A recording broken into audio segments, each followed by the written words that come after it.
Hello student आज हम इस वीडियो में पढ़ेंगे अनेकार्थी शब्द। ओके, अनेकार्थी शब्द होते क्या हैं?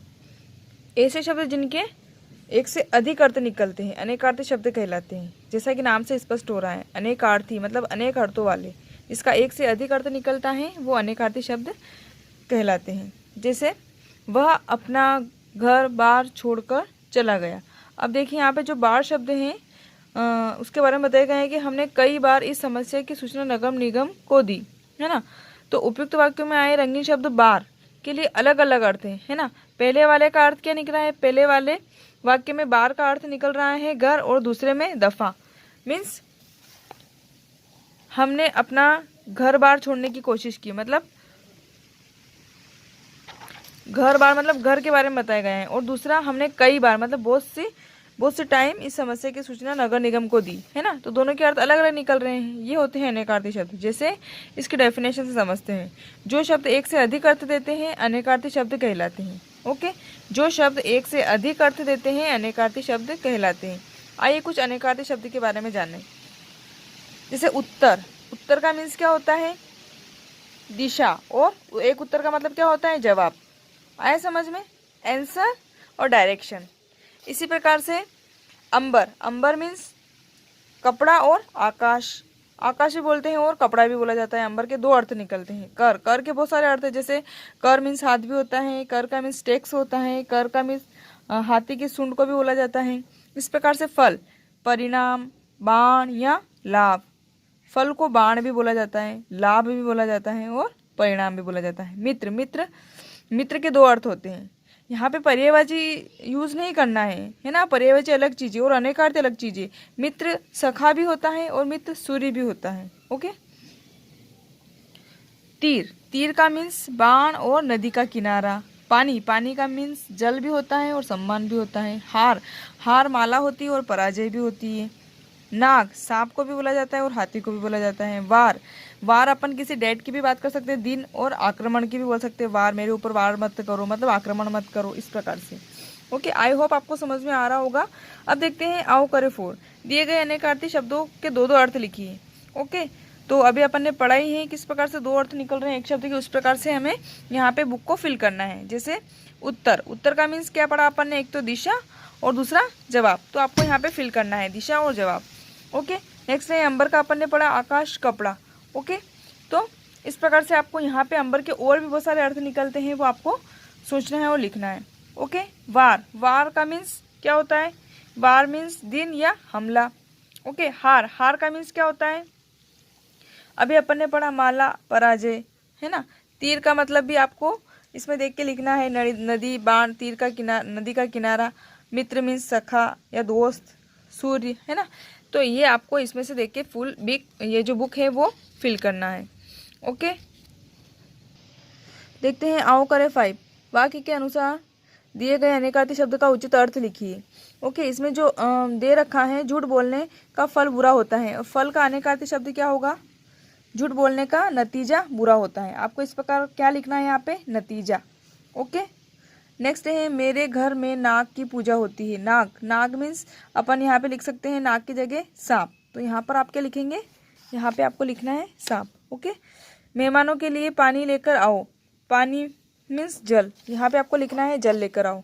ओके, नेक्स्ट है उसने अपनी आय का कर दिया, है ना। तो यहाँ पे क्या लिखना है? टैक्स दिया। ठीक, आगे है आकाश मेरा मित्र है। तो यहाँ पे क्या लिखना है? आकाश मेरा दोस्त है या सखा है।